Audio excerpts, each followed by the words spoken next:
Dear friends, ഒരു cup റവ കൊണ്ട് എത്ര കഴിച്ചാലും മതി വരാത്ത റവ കേക്ക് റെസിപ്പിയാണ് ഇന്നത്തേത്. ഇത് തയ്യാറാക്കാനായിട്ട് ഓവനോ മുട്ടയുടെ ആവശ്യമില്ല. ഈ വരുന്ന ക്രിസ്മസിന് ഉറപ്പായിട്ട് നിങ്ങൾ മാർക്കറ്റിൽ വാങ്ങാതെ കുട്ടികൾക്ക് വീട്ടിൽ തന്നെ തയ്യാറാക്കി കൊടുക്കണം കേട്ടോ. ഒരു ബൗളിൽ 1 കപ്പ് റവയും 1/2 കപ്പ് പഞ്ചസാരയും 1 കപ്പ് പശുവിൻ പാലും കൂടി ചേർത്ത് നല്ലതുപോലെ ഒന്ന് മിക്സ് ചെയ്തതിന് ശേഷം ഒരു 10 മിനിറ്റ് നമുക്ക് റെസ്റ്റ് ചെയ്യാനായിട്ട് വയ്ക്കാം. 10 മിനിറ്റ് കഴിഞ്ഞതിന് ശേഷം ഒരു മിക്സിയുടെ ജാറിലേക്കിട്ട് 1/2 കപ്പ് പാൽപ്പൊടി, 1/2 കപ്പ് കസ്റ്റാർഡ് പൗഡർ, 1/4 കപ്പ് നെയ്ക്ക് പകരം ബട്ടറോ വെജിറ്റബിൾ ഓയിലോ ചേർക്കാവുന്നതാണ്. എല്ലാം കൂടി നല്ലതുപോലെ അടിച്ചെടുത്ത് ഒരു ബൗളിലേക്ക് മാറ്റി അല്പം കൂടി പാല് ചേർത്ത് നമുക്ക് നന്നായിട്ടൊന്ന് മിക്സ് ചെയ്യാം. മീഡിയം കൺസിസ്റ്റൻസിയിൽ വേണം എടുക്കാനായിട്ട്.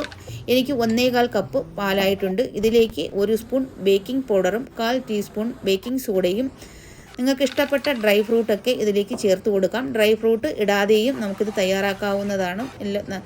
അരമുറി നാരങ്ങ നീര് കൂടി ചേർത്ത് കൊടുക്കണം കേട്ടോ.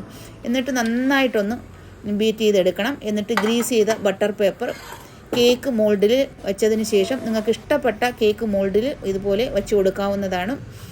എന്നിട്ട് നമ്മൾ ഏത് പാത്രത്തിലാണോ നമ്മൾ ഈ കേക്ക് തയ്യാറാക്കുന്നത് ആദ്യം ഒന്ന് പ്രീഹീറ്റ് ചെയ്യണം. ഒരു 10 മിനിറ്റ് ഹൈ ഫ്ലെയിമിൽ പ്രീഹീറ്റ് ചെയ്തതിന് ചൂടാക്കിയതിന് ശേഷം ലോ ഫ്ലെയിമിൽ ആക്കിയതിന് ശേഷം വേണം ഇതുപോലെ കേക്ക് മോൾഡ് ഇതിലേക്ക് വെച്ച് കൊടുക്കാനായിട്ട്.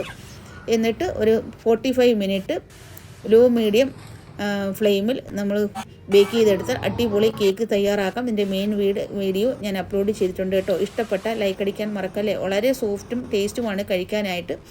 Thank you for watching.